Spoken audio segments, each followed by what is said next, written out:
Hello everyone, स्वागत है आपका मेरे चैनल बिलीव इन योरसेल्फ में। और मैं हूँ नीलम। दोस्तों, मैं लेके आई हूँ आपके लिए बहुत ही बेहतरीन क्लास, जो कि एक टॉपिक का आपको बहुत ही आसानी से बहुत जल्दी रिवीजन करा देगी। और आज हम यहाँ पे इंडियन पॉलिटी सेक्शन में संघ एवं इसका क्षेत्र यानी यूनियन एंड इट्स टेरिटरी को कवर करेंगे।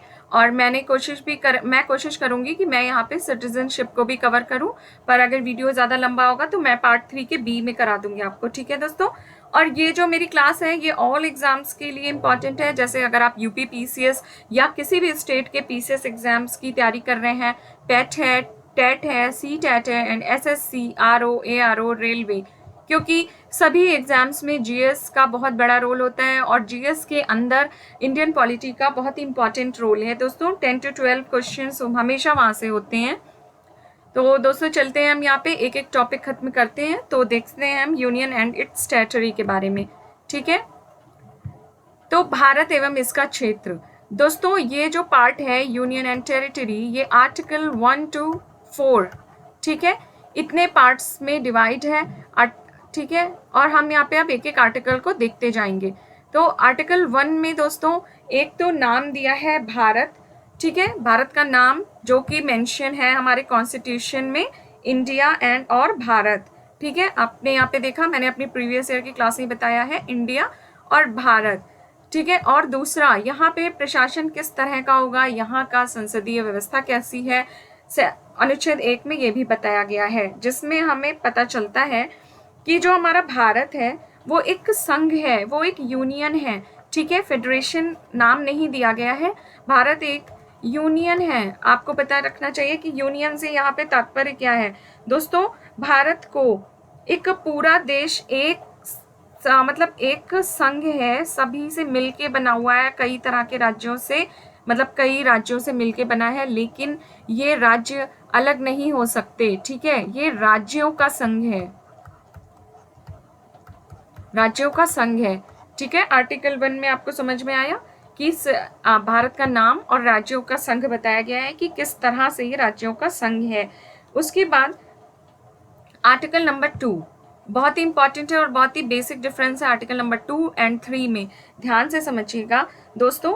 आर्टिकल नंबर 2 में संघ में नए राज्यों का प्रवेश और उनकी स्थापना से जुड़ा हुआ है। यानी आप क्या समझे, जैसे ये हमारा प्यारा भारत है, लेकिन अभी हमारे भारत में कितने स्टेट हैं? 28 स्टेट हैं और 9 यूटी हैं। लेकिन अगर यहाँ पे कोई बाहर का क्षेत्र, हम सोचें कि हम यहाँ पे भी अपना इस क्षेत्र को भारत में ले लें, ठीक है, अगर हम इस क्षेत्र को भारत में मिलाते हैं तो मतलब ये माना जाएगा आर्टिकल 2 के अंदर।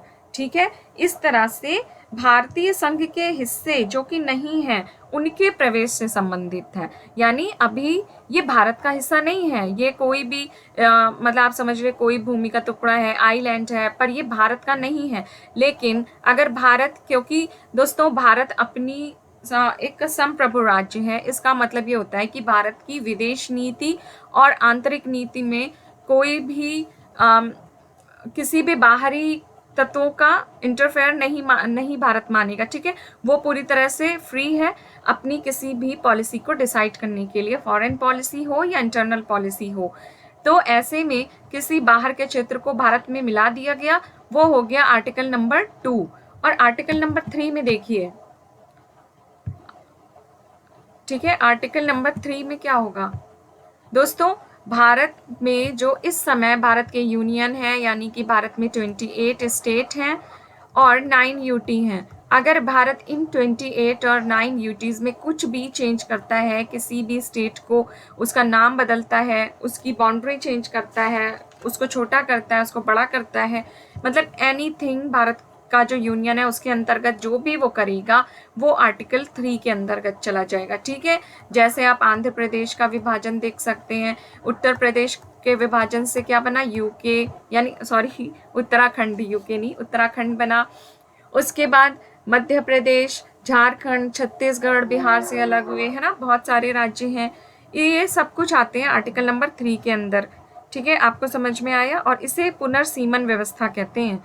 ठीक है, और अब हम आते हैं आर्टिकल नंबर 4 पे। आर्टिकल नंबर 4 ऐसी किस अनुच्छेद 2 और अनुच्छेद 3, ठीक है, इनमें हमने जो भी चेंज किया, हमने किसी को मिलाया, घटाया, उसकी बाउंड्री चेंज करी, कुछ भी किया दोस्तों, वो आर्टिकल 368 में संविधान संशोधन की जो विधियां दी गई हैं उनमें नहीं माना जाएगा, ठीक है। यानी कि वो एक सामान्य बहुमत और साधारण प्रक्रिया द्वारा चेंज कर दिया जाएगा संसद में, ठीक है। और ये सब कुछ करने की पावर किसे है? ये सारी पावर संसद को है।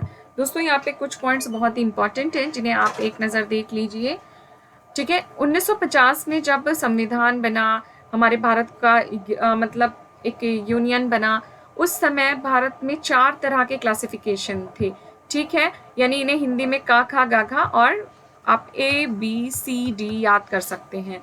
इन चारों में कुछ कुछ स्टेट्स को डाला गया था, ठीक है। और ये कुल मिला के 29 स्टेट्स और यूटीज थे, ठीक है। उसके बाद क्या किया गया, जब ये 1950 के समय से ही दोस्तों भारत में, उससे पहले से ही भाषा के आधार पे बहुत मतलब बहुत ज़्यादा मांग उठ रही थी कि हम गुजराती हैं, हम मराठी हैं, हम तेलुगु हैं, हम तमिल हैं, हमें अलग करो, ठीक है। तो इस तरह से तो जब भारत एक संघ है तो वो कैसे अलग किया जा सकता है, उस विषय में उस सबसे पहले धर कमीशन का गठन किया गया। डेट और ईयर याद रखिएगा, यूपी का कोई भी एग्जाम क्रैक करना है तो डेट मतलब रटिए, ठीक है, आप उसको रटिए, समझिए, कुछ भी करिए पर आपको डेट पता होनी चाहिए।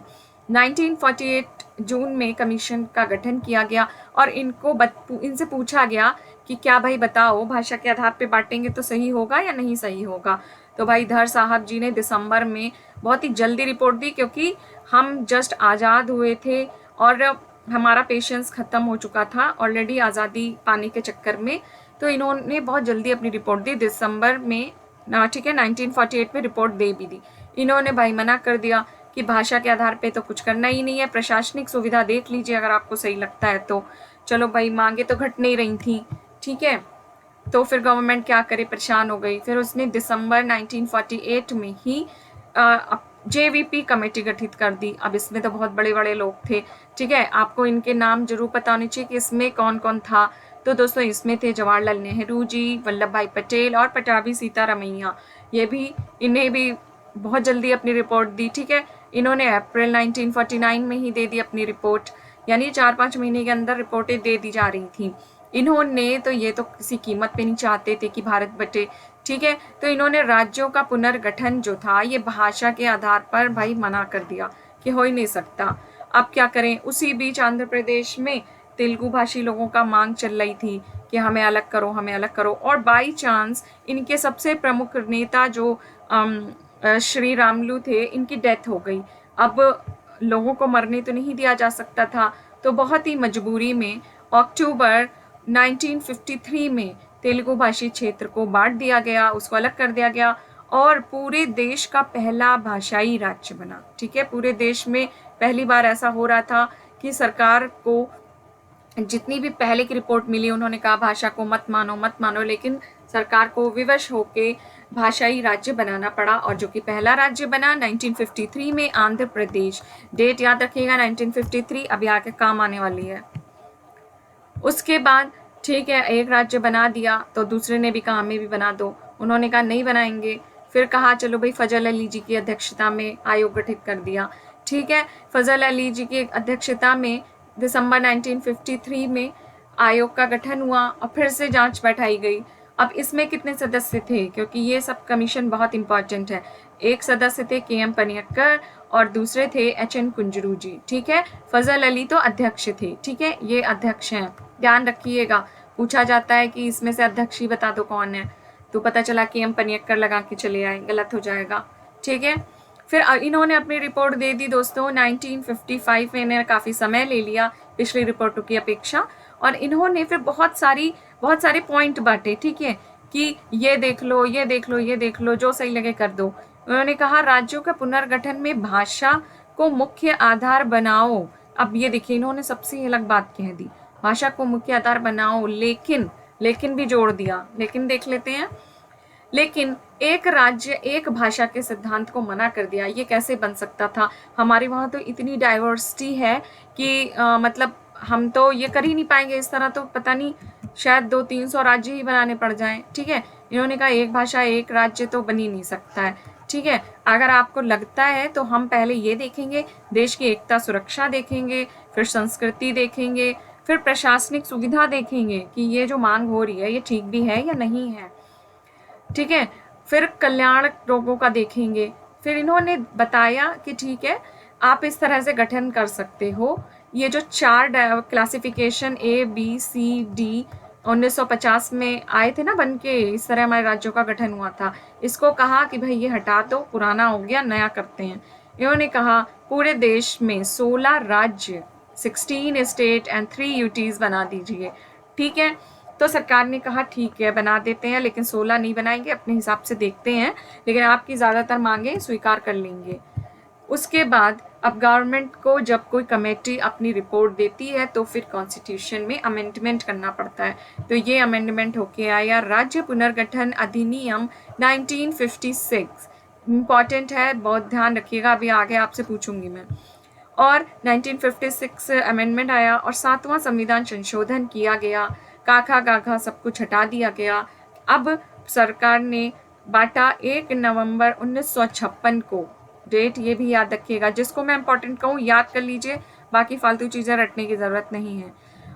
1 नवंबर 1956 को बांट दिया गया पूरे देश में। 14 स्टेट थे और 6 यूटीज थी। ठीक है, याद रखिएगा इसको भी।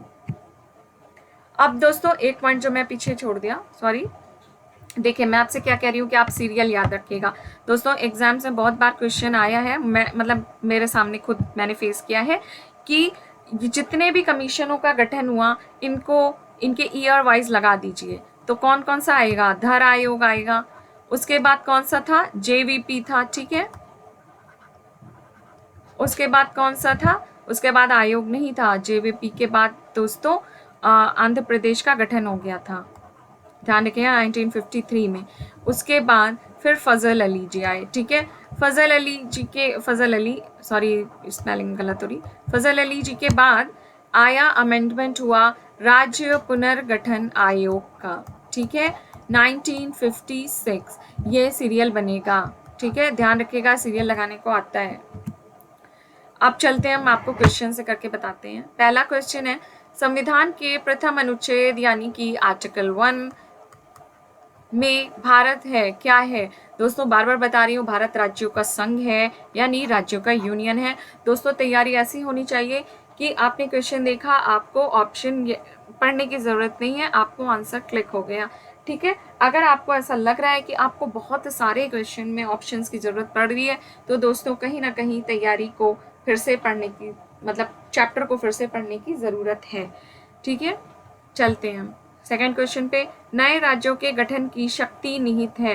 दोस्तों नए राज्यों का गठन कौन कर सकता है, संसद या राष्ट्रपति या मंत्रिपरिषद या राज्य पुनर्गठन आयोग में।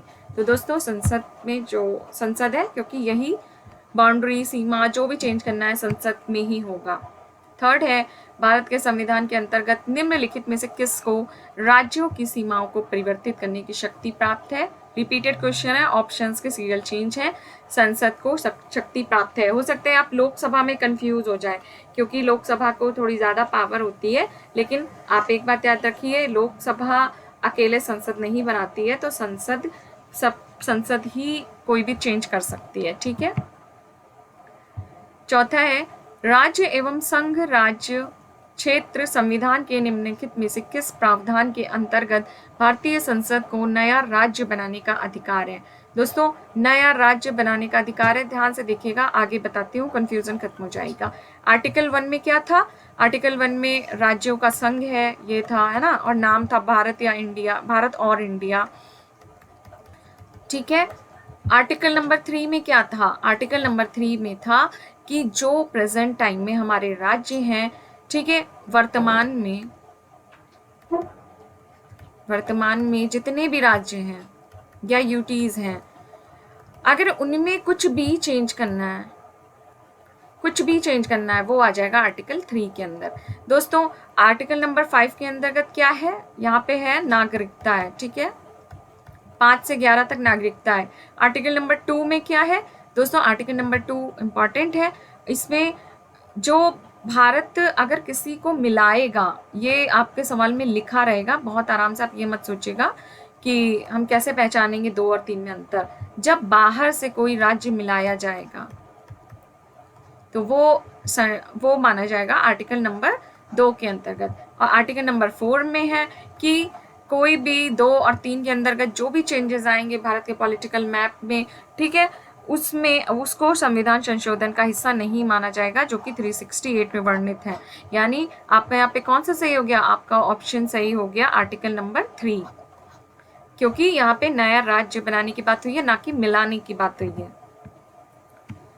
5वां सवाल है, भारत के संविधान में ऐसे उपबंध हैं जो संसद को संविधान के कुछ उपबंधों को प्रवर्तन करने के लिए आर्टिकल 368 के अधीन संशोधन के बिना, समझ गए ना किन की बात हो रही है? संशोधन के बिना आर्टिकल नंबर 2 एंड 3 की बात हो रही है, क्योंकि इनमें जो भी चेंज लाया जाएगा वो संशोधन नहीं माना जाएगा। उपांतरित या निष्प्रभावित करने के लिए सशक्त हैं, यानी कि उसे चेंज करने के लिए सशक्त हैं। तो दोस्तों अनुच्छेद 2 के अंतर्गत बनाई गई विधियां और अनुच्छेद 3 के अंतर्गत बनाई गई विधियां, ये यहाँ पे ऑप्शन टाइप नहीं किया गया है, गलती हो गई है, लेकिन ये ऑल करेक्ट हो जाएंगे, यानी सभी सही हैं। ठीक है, चलते अपने अगले सवाल की तरफ। दोस्तों कुछ भी क्वेश्चन लगे या अगर आपको लगता है मैंने गलत बोल दिया, हो सकता है जल्दबाजी में कभी कुछ गलत बोल दूं, तो प्लीज कमेंट बॉक्स में बता दीजिएगा। 7वां सवाल है, राज्य पुनर्गठन आयोग से संबंधित तथ्यों में से कौन सा कथन असत्य है? देखिए, जब भी सत्य असत्य वाला आए ना तो उसको गोला बना लिया करिए कि फोकस रहता है। कभी कभी हमसे पूछा सत्य है और हम सत्य लगा के चले आते हैं।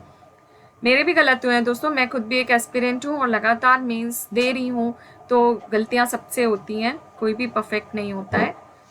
ठीक है, चलिए ऑप्शन ए है, केंद्र सरकार ने 1953 में राज्य पुनर्गठन आयोग बनाया था। दोस्तों ये बिल्कुल गलत है, क्योंकि कब बनाया था? 1956 में बनाया था, ना कि 53 में। तो एक हमारे पास गलत ऑप्शन आ गया हमारा। ठीक है, बी है, राज्य पुनर्गठन आयोग ने अपनी रिपोर्ट में अस्वीकार किया कि राज्यों का निर्धारण वहां बोले जाने वाली भाषा के आधार पर होना चाहिए। देखिए ये सही है, तो यह तो हमारा नहीं है, हमें असत्य ढूंढना है। फिर सी है, इस आयोग की रिपोर्ट के आधार पर 1956 में राज्य पुनर्गठन अधिनियम पारित हुआ। ये सी हमारा बिल्कुल सही है। फिर है, राज्य पुनर्गठन अधिनियम के आधार पर 14 राज्य और 6 संघ राज्य क्षेत्र बनाए गए। ये बिल्कुल सही है।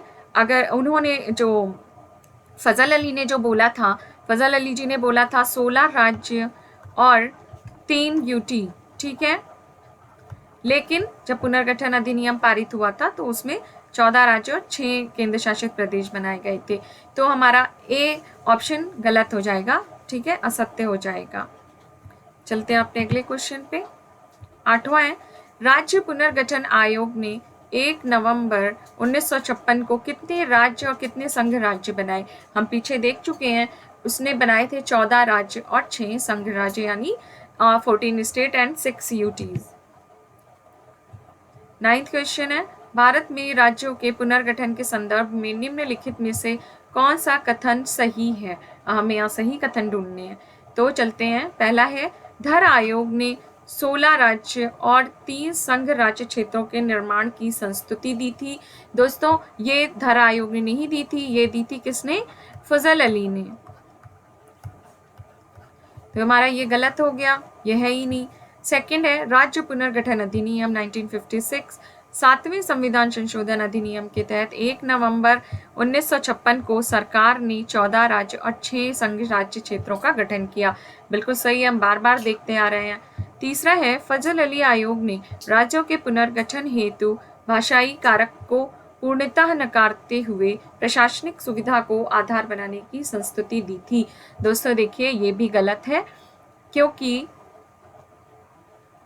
ये भी गलत है क्योंकि इन्होंने भाषाई कारक को पूर्णता नहीं नकारा था। इन्होंने पहली बार कहा था, जो कि अभी तक पिछले तीनों आयोग नकारते आए थे, इन्होंने कहा था भाषा को आधार बनाइए लेकिन प्रशासनिक सुविधा को पहले देखिए। ठीक है, तो हमारा यहाँ नीचे दिए गए सही उत्तर होंगे दोस्तों। सही आपको पहचानना है तो केवल 2, जो कि हमारा यहाँ पे दिख रहा है ओनली 2। ठीक है, ध्यान से देख लीजिए, 1 और 3 गलत हैं। कुछ भी कंफ्यूजन हो कमेंट बॉक्स में पूछिए। उसके बाद है अन्य रियासतों के भारत में विलय होने के बाद भी किन 3 रियासतों ने भारत में शामिल होने में नखरे दिखाए, मीन्स विलंब किया। तो ये थे दोस्तों, हम सभी जानते हैं, जूनागढ़, हैदराबाद और जम्मू कश्मीर। ऑप्शन बी सही हो जाएगा।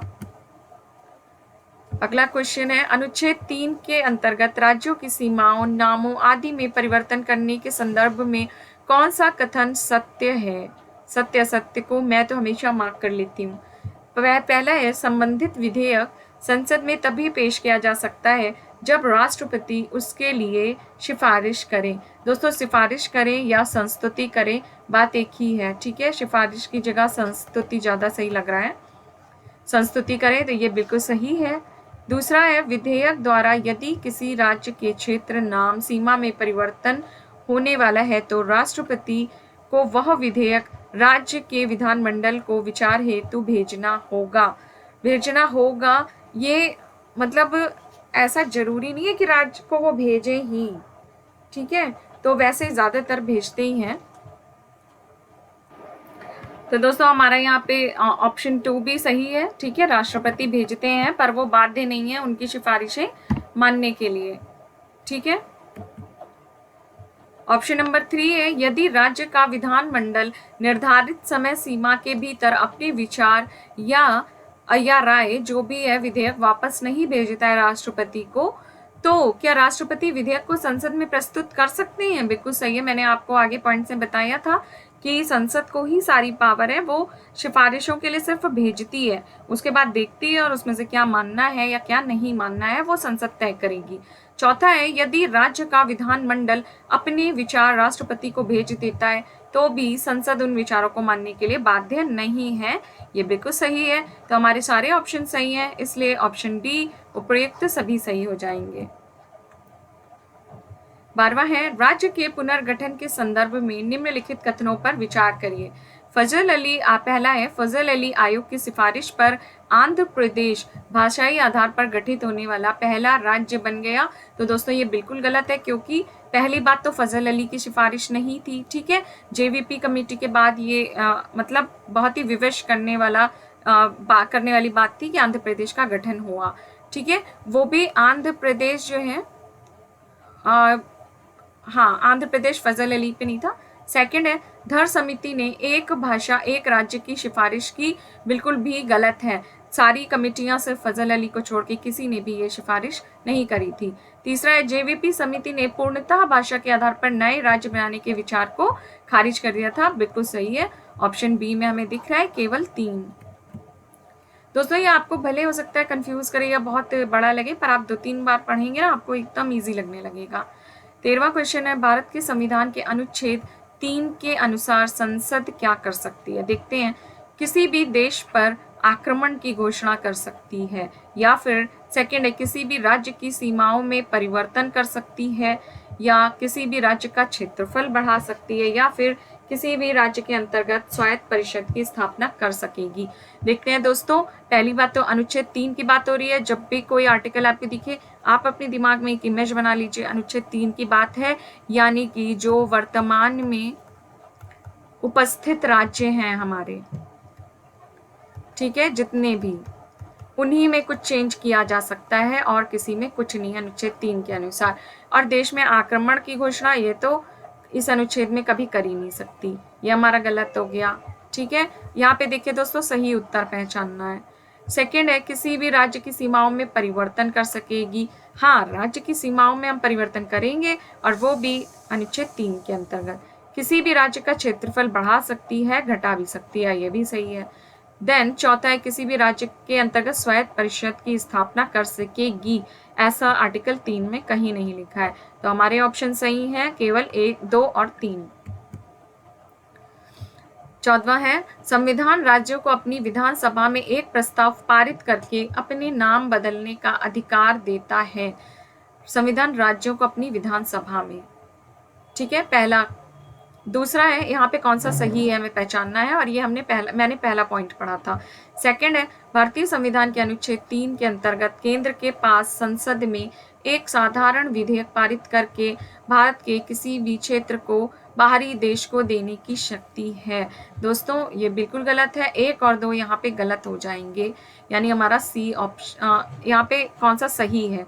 ठीक है दोस्तों, तो यहाँ पे हमारा डी हो सही होगा, ना तो 1 और ना ही 2, हमारे दोनों ही गलत हैं। तो दोस्तों अब मैं यहाँ पे अभी अपना चैप्टर को खत्म करती हूँ, इंडियन, ठीक है, यूनियन एंड इट्स टेरिटरी, और मैं अगला पार्ट सेक्शन बी के अंतर्गत लूँगी आपका सिटीजनशिप। क्लास में बने रहिए, कोई भी कंफ्यूजन होता है तो कमेंट बॉक्स में करिए, और बिलीव इन योरसेल्फ चैनल में रह करके खुद पे बिलीव करना सीखिए, बहुत ही ज़रूरी है। और जब आप कोई भी टेस्ट सीरीज ज्वाइन करेंगे, मॉक टेस्ट ज्वाइन करेंगे, और उसको मतलब पूरे मन से लगाइए, ठीक है, बिना कोई भी दाएं बाएं किए, तो आपके अंदर बिलीव खुद आएगा और आप अच्छा रिस्पॉन्स करेंगे एग्जाम में। तब तक के लिए दोस्तों पढ़ते रहिए और क्वेश्चन पेपर सॉल्व करते रहिए। चैनल को लाइक, शेयर एंड सब्सक्राइब करना बिल्कुल ना भूलिए। Take care, bye.